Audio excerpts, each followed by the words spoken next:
Halo teman Indodax dimanapun kalian berada, senang sekali jumpa lagi di Indodax Academy Podcast edisi spesial Bulan Literasi Kripto. Bareng Faye tentunya. Nah, di sini Faye punya botol kosong. Ibarat botol kosong ini, ketika dia kosong dia akan lebih mudah hancur karena dan tidak memiliki manfaat untuk yang lainnya, untuk di sekitarnya. Tapi ketika botol ini terisi, botol ini akan memiliki manfaat untuk sekitarnya. Sama seperti halnya manusia. Ketika dia mengisi nilai tambah dirinya, dia juga akan punya manfaat untuk orang-orang di sekitarnya. Gitu. Dan tak terkecuali soal pengetahuan investasi. Nah, bicara soal investasi, pas banget di bulan Februari ini kita memasuki bulan literasi kripto. Sebenarnya apa sih bulan literasi kripto itu?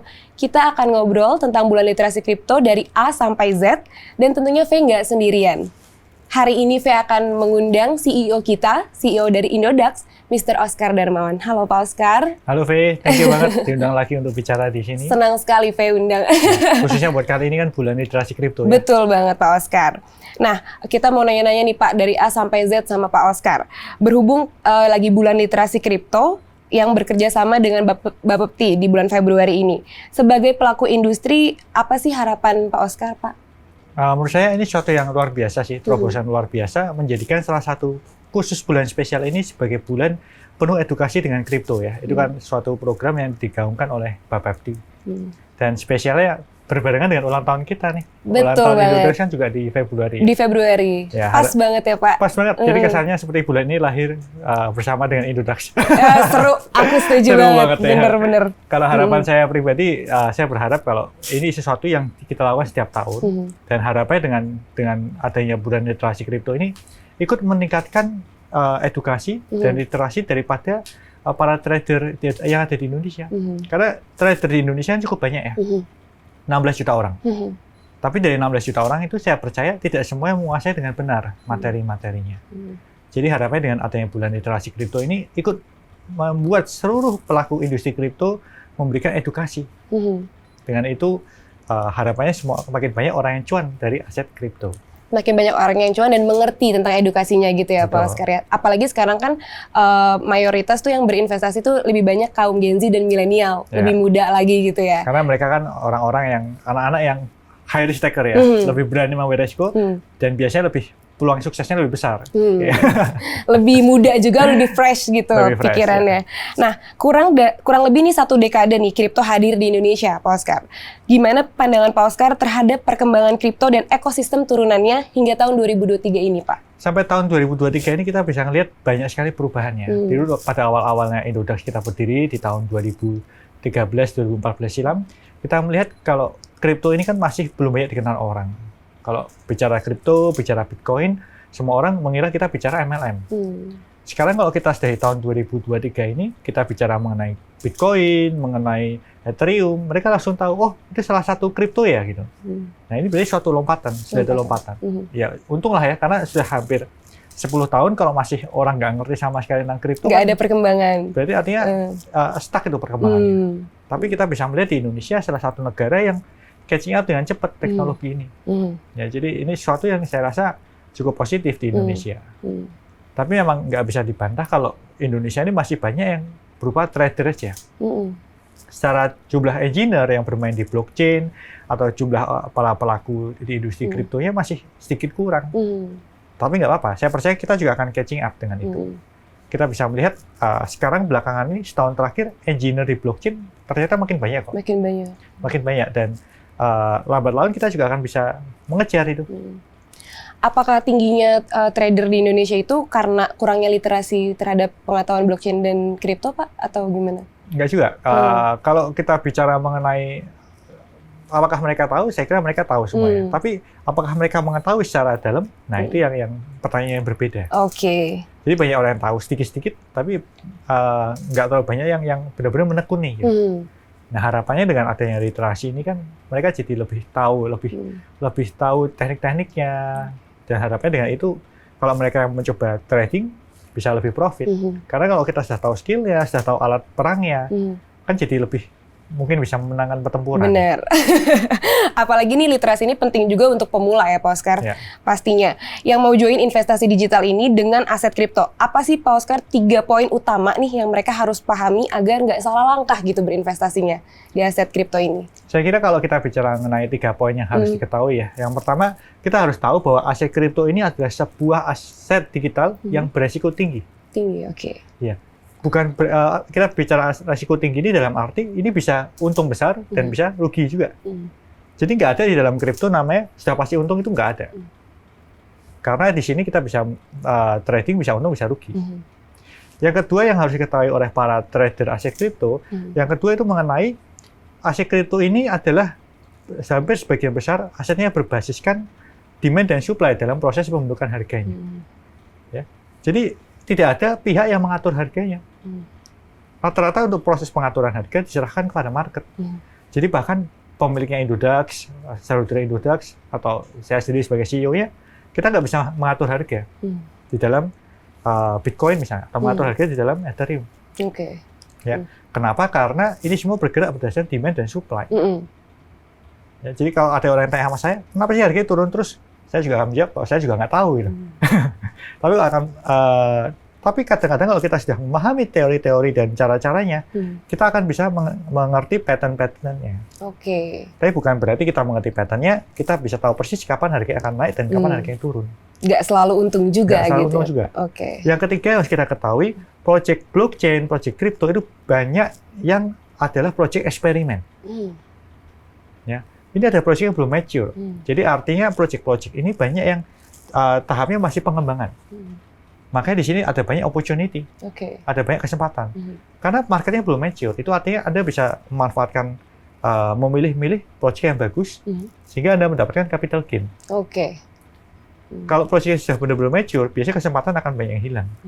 Tapi dalam arti ini ada project yang masih eksperimen, itu artinya juga projectnya ini rata-rata kita bisa katakan mungkin dari 100 project yang benar-benar bisa take off mungkin cuma 10. Jadi dalam kita berinvestasi aset kripto, bukan berarti setiap aset yang kita beli itu pasti 10 tahun lagi akan ada. Karena mungkin aja aset yang Anda beli tahun ini, tahun besok nggak ada. Karena eksperimen tadi. Karena eksperimen. Jadi kita waktu membeli, kita harus memutuskan aset mana yang kira-kira aman, aset mana yang kira-kira long term gitu. Saat ini kalau secara project kripto bisa dikatakan yang lebih mature itu kan baru Bitcoin dan Ethereum. Yang lainnya masih bersifat eksperimen. Tapi di situ juga ada opportunity yang cukup besar. Bisa aja keuntungannya bisa naik tinggi. Betul. Gitu harganya. Kita bisa lihat yang project-project yang kemarin yang masih baru-baru malah semua harga turun, mereka naik 200%, 300% dalam sehari loh. Dan gila-gilaan. Tapi kalau kita bicara project yang mature kayak Bitcoin itu kenaikannya paling sehari 20%, 10%. Ya, 10-30% lah. Karena itu lebih mature. Marketnya lebih liquid. Lebih stabil juga lebih gitu stabil. Ya, Pak? Selalu seperti itu. Nah, nyambung dari Bitcoin tadi tuh, Pak Oscar. Kita nih nggak terlepas nih, koin yang populer tuh menjadi aset kripto ya, Bitcoin ini kan. Mungkin bagi peminat kripto yang baru mulai investasi, masih belum kenal dengan literasi koin yang satu ini, Pak Oscar. Mungkin boleh diceritain, kalau boleh diceritain sejarah singkatnya Bitcoin gitu, Pak Oscar? Saya kira kalau sejarah singkatnya Bitcoin, kalau para trader asing itu sudah banyak yang bosan yang dengerin. Tapi saya coba ringkas dengan bahasa yang lebih simpel. Ya. Untuk jadi pemula gitu. Pada dasarnya, Bitcoin adalah sebuah kripto yang lahir berdasarkan white paper dari Satoshi Nakamoto. Sekali lagi, Satoshi Nakamoto cuma membuat white papernya, penjelasan cara kerjanya. Kemudian oleh kelompok programmer yang banyak banget itu, yang ada di GitHub, mereka membuat project open source-nya. Jadi kode-kode Bitcoin itu semua dibuat oleh si kelompok programmer berdasarkan white paper-nya itu. Jadi Satoshi Nakamoto bukan programmer, dia bukan programmer. Tapi dia membuat ide cara kerjanya. Kemudian dibuat oleh si kelompok programmer, membuatlah software-nya yang disebut dengan software Bitcoin Core saat itu. Dari software ini kemudian di-launching ke internet dan sistem Bitcoin yaitu hidup di tahun 2009. Hidupnya bagaimana? Dengan cara sistemnya itu saling interconnected. Server Bitcoin yang ada di internet, dia saling interconnected satu dengan yang lain. Makanya disebut sistemnya decentralized dan open source. Kenapa open source? Karena kode-kode skripnya dibuat oleh semua orang yang ingin membuat dan kodenya dibuka. Jadi semua orang bisa ngelihat kodenya ada error apa enggak, jalannya benar apa enggak. Transparan gitu. Transparan. Dan sistemnya itu decentralized, servernya interconnected. Dan kalau ada transaksi, itu bisa kelihatan transaksinya. Jadi pseudonym. Kita bisa melacak pergerakannya dari satu titik ke titik lain. Ya. Itu yang dikatakan stable coin gitu ya, jadi stabil. Bukan, itu yang dikatakan sistem blockchain di dalam Bitcoin itu transparan dan pseudonym.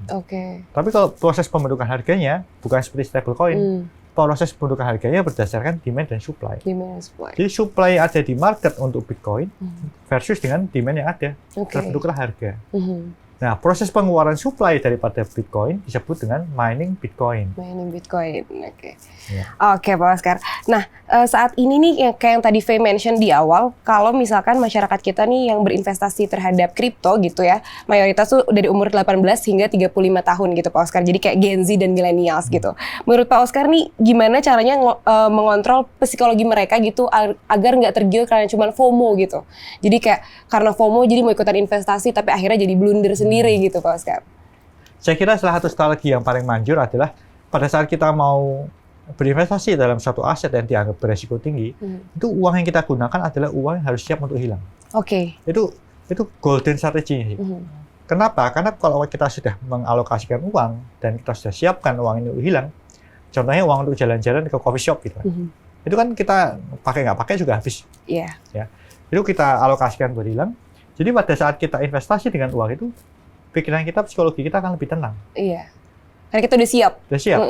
Kalau ini akhirnya jadi berlian, ya syukurlah. Tapi kalau akhirnya hilang, ya sudah. Sama seperti uang jalan-jalan gitu kan. Nah, itu salah satu yang perlu dipersiapkan. Mentality untuk kita ngelihat investasi kita berhasil atau gagal. Nah, dari situ harapannya akan lebih bisa tidak mengikuti asal FOMO gitu. Kalau misalkan itu juga mungkin butuh juga kayak literasinya ya, Pak Oscar. Karena kalau misalkan cuma kayak pengen untung doang kan jadi lebih nggak tenang gitu. Biasanya kalau orang pengen untung malah cenderungnya rugi. Karena dia begitu lihat uangnya turun sedikit, panik dia. Terus kemudian malah buru-buru jual. Nah, ini salah satu yang mungkin orang harus berhati-hati. Nah, sekarang aku mau menarik pertanyaannya lebih ke Indodax gitu, Pak Oscar. Di tahun 2023 ini, kacamata dari Indodax sendiri, ada target khusus nggak, Pak Oscar? Kayak bertambahnya misalkan peminat kripto dari kalangan millennials dan Gen Z gitu. Kalau dari Indodax sih kita sangat ingin bisa mencapai target trader aset kripto di Indodax mencapai 10 juta orang, 10 juta member. Kenapa? Karena angka 10 juta itu angka yang menurut kita angka yang menandakan bahwa Indonesia ini satu dari 20 orang itu mengenal aset kripto. Ya, memang jumlah member Indonesia kan sekitar 250 jutaan ya. Ya, tapi dari 250 mungkin yang usia produktif nggak sebanyak itu kan. Jadi kalau memang bisa mencapai 10 juta member yang trading di Indodax, itu artinya satu dari 20 usia produktif sudah mulai mengenal kripto nih. Jadi angka yang menurut kita angka yang luar biasa. Jadi salah satu target yang ingin kita kejar. Tapi memang tidak bisa dibantah kalau kita tuh nggak bisa semata-mata fokus kepada member akuisisi. Kita harus juga fokus kepada member edukasi. Karena kita ingin trader yang mengetahui apa yang mereka beli dan trader yang bisa profit gitu. Kita ingin misi Indodax salah satunya adalah membuat orang Indonesia lebih kaya lagi dengan cara trading aset kripto kan. Ya, makanya kita salah satu yang kita lakukan adalah kita memberikan edukasi melalui salah satu program Indodax Academy. Betul banget. Harus nonton teman-teman semuanya di Indodax Academy karena di situ banyak banget kayak strategi-strategi gitu, konsep-konsep yang kita terangkan di sana. Nah, Pak Oscar, kalau misalkan ditanya, sebenarnya ini mungkin Pak Oscar udah sering ditanya gitu. Ketika Pak Oscar ditanya memandang kripto 5 atau 10 tahun ke depan akan seperti apa, jawaban Pak Oscar seperti apa kira-kira? Saya kira kalau kita lihat kripto ya, kripto dalam setahun aja kita nggak bisa benar-benar memperkirakan kemana bergerak. Karena setahun di kripto itu, karena teknologi ini masih dikatakan belum mature, yang seperti saya sebutkan sebelumnya, teknologi yang belum mature punya kecenderungan inovasinya dilakukan dengan sangat cepat. Kita bisa lihat lah, contohnya internet. Internet dalam 10 tahun ke depan, kita nggak tahu apa yang akan terjadi. Karena inovasinya dilakukan dengan sangat cepat. Ya. Kalau kita bicara 10 tahun lalu, internet, mungkin orang nggak pakai sebanyak sekarang. Nah, sekarang kita bicara kripto. Kripto ekosistem baru dibuat dalam 10 tahun terakhir. Selama 10 tahun, dari tahun 2009 sampai tahun 2023 ini sekarang, inovasinya sudah banyak yang berubah ini. Ya, jadi kalau diperkirakan apa yang terjadi 5 tahun ke depan, di Bitcoin atau di blockchain, kita dari Indodax sendiri juga nggak bisa benar-benar memperkirakan apa yang bakal terjadi. Tapi salah satu yang pasti yang kita lihat adalah kripto ini sudah pasti 5 tahun ke depan akan jauh lebih mainstream. Kenapa? Karena salah satu alasannya semakin banyak produk-produk ETF, semakin banyak produk-produk yang diatur oleh pemerintah di negara masing-masing, sehingga pada akhirnya semua masyarakat akan mengenal apa itu kripto. Bahkan nyebut merek sedikit nih, kayak kemarin kan Samsung barusan ngeluarin ETF-nya. Bahkan perusahaan terbesar di Korea sudah mulai membuat ke arah sana. Itu nggak bisa dipungkiri akan diikuti oleh berbagai perusahaan-perusahaan lain di setiap negaranya masing-masing. Kalau misalkan mainstream berarti change yang bagus banget dong Pak ya buat kripto. Kalau kita bicara sudah produk yang mainstream, itu artinya memang pada saat sekarang dengan 5 tahun ke depan itu akan ada potensi upside yang sangat besar. Tapi setelah benar-benar mainstream, biasanya malah kenaikan dan penurunannya lebih stabil. Karena kalau sudah semakin banyak orang menggunakan, semakin banyak orang yang sudah ikut campur di dalam sistemnya, harganya akan jauh lebih stabil. Ya, gerakannya nggak akan seliar sekarang. Nah, gimana Pak caranya menjadikan investasi sebagai bagian yang menarik untuk masyarakat yang lebih luas lagi? Mungkin lebih ke arah kalau misalkan millennials dan Gen Z kan lebih melek akan teknologi gitu ya. Tapi kalau misalkan generasi boomers gitu Pak, itu kan lebih kurang akan literasi tentang teknologi gitu. Gimana Pak Oscar? Saya kira ya salah satunya dengan program Indodax Academy ya. Indodax Academy kan kita terus-menerus kita memberikan edukasi ya. Karena kalau kita sudah bicara mengenai investasi, investasi kan bukan semata-mata tentang mengeluarkan uang, lalu kemudian kita beli sesuatu, belanja sesuatu, tapi investasi juga tentang kepada diri sendiri. Pada saat kita mengenyam suatu ilmu, pada saat kita mempelajari suatu skill, contohnya skill trading, aset kripto, skill tentang blockchain, skill apapun yang kita pelajari di Indodax Academy, itu juga investasi ke diri sendiri. Dari situ kemudian kita malah bisa jauh lebih berhasil pada saat kita mau coba trading atau kita mau berkarir dengan di blockchain atau lain sebagainya. Nah yang terakhir nih Pak Oscar, adakah saran untuk regulator dalam pemerintahan gitu yang berkontribusi dan bersinergi dalam membangun literasi pemahaman generasi muda soal pendidikan investasi kripto ini? Salah satu harapan kita dari Indodax kepada pemerintah, harapannya sih industri, kita kan industri itu sudah semakin besar ya. Harapannya kalau memang akan ada peraturan baru, lain sebagainya, industri bisa lebih dilibatkan. Karena dengan industri bisa lebih dilibatkan, industri juga bisa lebih memberikan produk yang sesuai dengan yang dimauai pemerintah, yang dimauai oleh para trader aset kripto, dan pada akhirnya kita juga memberikan edukasinya juga akan sejalan gitu.